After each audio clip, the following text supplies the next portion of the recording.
Hi, everybody. I'm Jimmy DeYoung.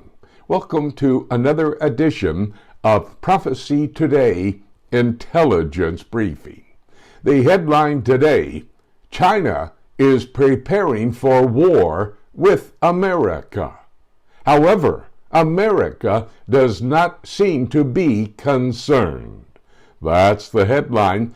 Ken Timmerman, my broadcast partner, will come to give us all the details in one moment here on Prophecy Today Intelligence Briefing. Before we go to Ken, let me tell you about my prophecy bookstore. I have it on my website, prophecytoday.com. Here's one of my commentaries on the three most important books in Bible prophecy: Revelation, Daniel, and Ezekiel. You notice the title of this commentary on Revelation, a chronology. I don't believe that you can really understand the book of Revelation if you do it numerically, studying from chapter 1 through chapter 22. However, if you approach your study of Revelation chronologically, you'll be able to understand it.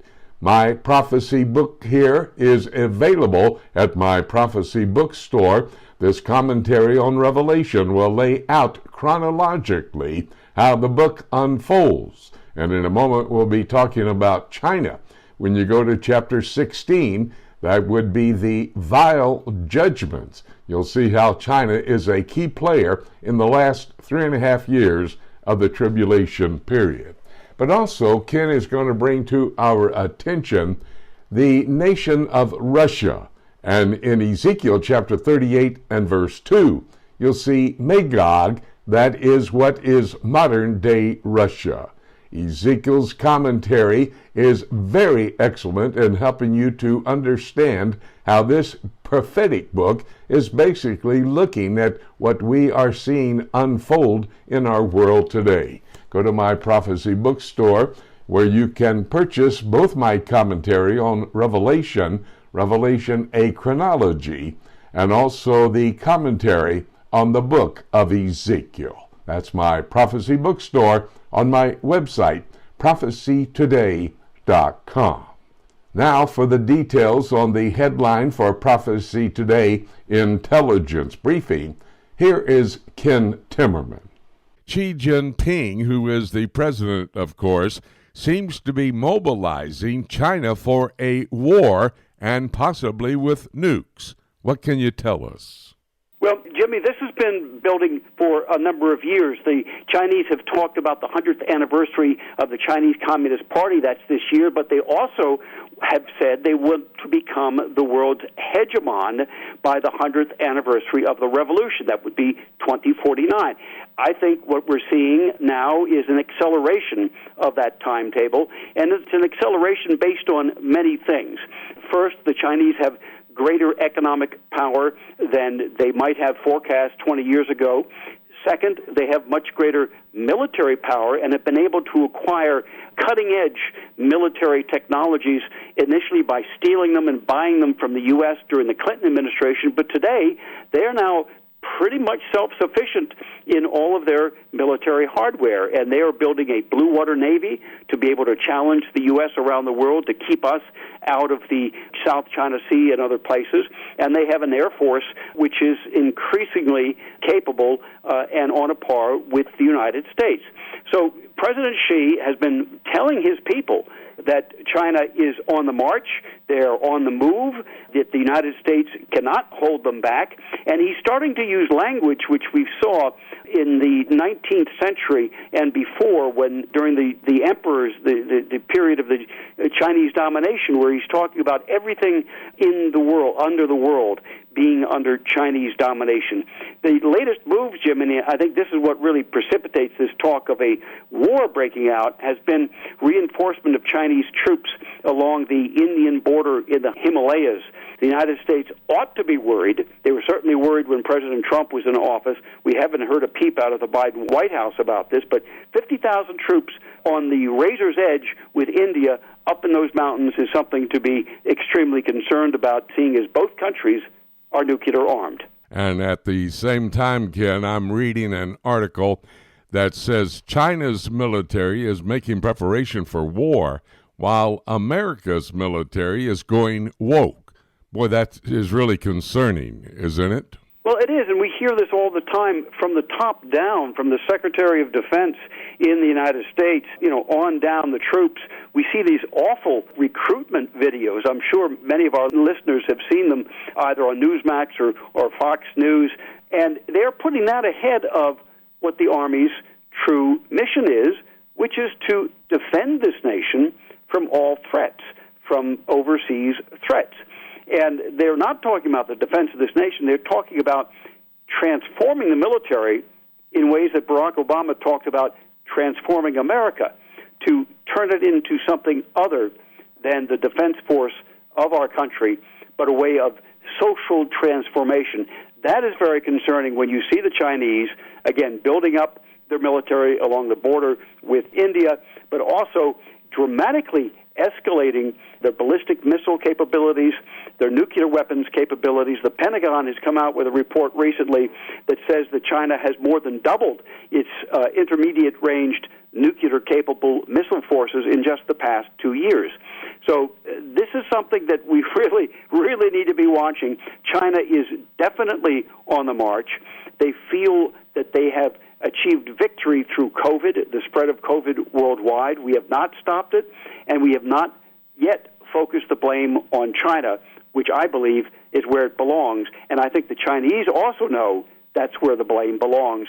And so they feel they've achieved a victory by escaping blame for COVID, and now they can just engage in their military objectives without really a great deal of pushback from the West. Ken, I'm also watching as China and Russia seem to come together. They have a new vision for Central Asia.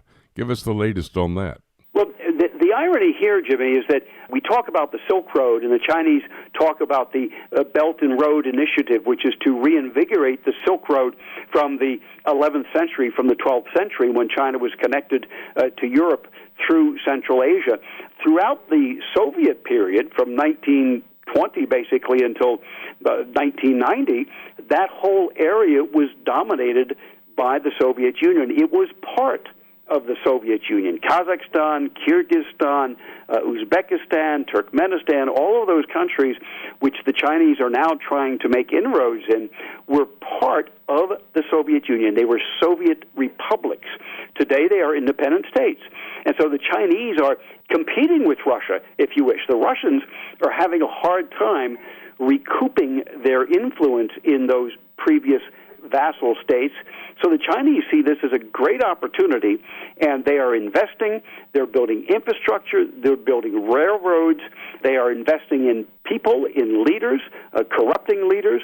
There may be some kind of Chinese-Russian condominium here in Central Asia, but right now, I would give the tip to the Chinese. I think they are really winning in this effort to dominate Central Asia, which has always been suspect to the Russians, and the Russians don't have the money to be able to compete with the Chinese. You'll notice in his report, Ken brought up two major superpowers in our world today. That would be Russia and China.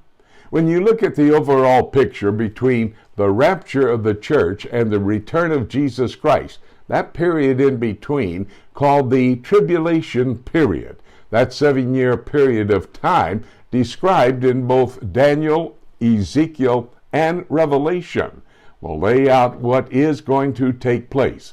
You'll notice that in the first 3.5 years of the 7-year tribulation period, Russia will be the major player.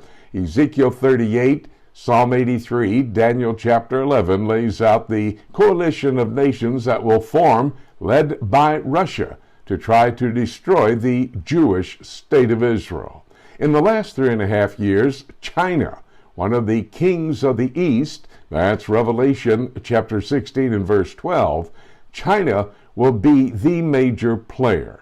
So in that 7-year period of time between the rapture and the second coming, the return of Jesus Christ, you're going to see that superpower Russia, first 3.5 years, and then in the last 3.5 years, China. Now let me focus on China just for a moment. You know, by the time they come to power at the midway point of the tribulation period, half of the earth's population will have been destroyed. In that fourth seal judgment, Revelation chapter 6, verses 7 and 8, 1/4 of the earth's population will have been killed. And then when you get to the trumpet judgments, that would be chapters 9, 10, and 11 of the book of Revelation, you're going to see that at that point in time, another third.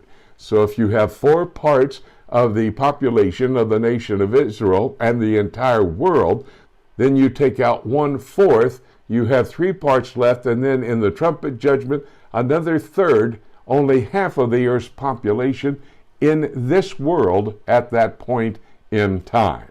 That is when China comes to power. They are one of those kings of the East, as I mentioned earlier, Revelation chapter 16 and verse 12. You put the population of China along with India, a couple of major players in the Far East today, you have almost half the Earth's population.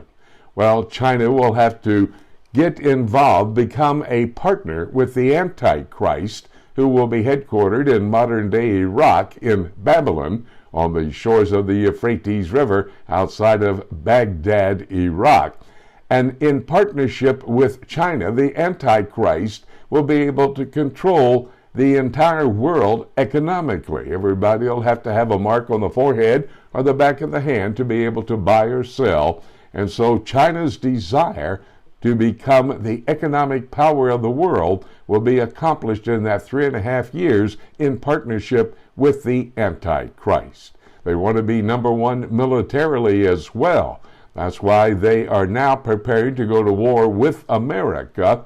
And the fact is, when you look at the description of the Antichrist, that's found there in Daniel chapter 11, starting in verse 36 through verse 45, you'll see that in verse 38, it talks about the Antichrist who will honor the God of forces. That is military power.